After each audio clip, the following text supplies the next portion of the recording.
നല്ലൊരു ഞായറാഴ്ചയായിട്ട് രാവിലെ തന്നെ ചക്ക പറിക്കാൻ വേണ്ടി ഇറങ്ങിയതാണ്. ചക്കയും പറിക്കാം, കുറച്ച് സയൻസും പറയാം. അങ്ങനെ നോക്കി അവസാനം ഒരു ചക്ക കണ്ടുപിടിച്ചു.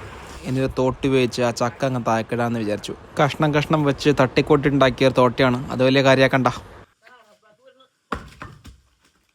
ചക്ക മുറിക്കുമ്പോൾ ഊറി വരുന്ന ഈ വെള്ളപ്പശ സംഗതി വെറും ഒരു പാലല്ല, ഇതിനെ ലേറ്റക്സ് എന്നാണ് പറയുന്നത്. റബ്ബറിന്റെ ഒക്കെ ഒരു ക്ലോസ് കസിനായിട്ട് വരും. ഇതിൽ 70 മുതൽ 80% വെള്ളമാണെങ്കിലും ബാക്കിയുള്ളത് റെസിൻസ് ആൻഡ് ഗമ്മാണ്. ചക്കയുടെ ഒരു ഡിഫൻസ് മെക്കാനിസമാണിത്. വല്ല പ്രാണിയോ മറ്റോ ചക്കയെ അറ്റാക്ക് ചെയ്താൽ ഈ പശ വന്ന് അവരെ അങ്ങ് ലോക്ക് ചെയ്യും. Literally an inbuilt security system.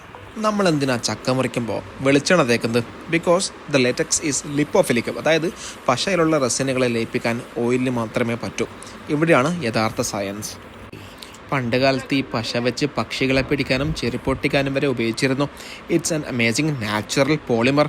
ഭാവിയിൽ പ്ലാസ്റ്റിക്കിന് പകരക്കാരനാകാൻ പോലും ഇതിന് സാധിച്ചേക്കും. പശ എണ്ണ ഉപയോഗിച്ച് ഇളക്കി കഴിഞ്ഞാൽ മാത്രം പോരാ. We need one more step. കയ്യിലുള്ള എണ്ണമയം മാറാൻ സോപ്പ് തന്നെ വേണം. എന്തിനാണെന്നറിയാമോ?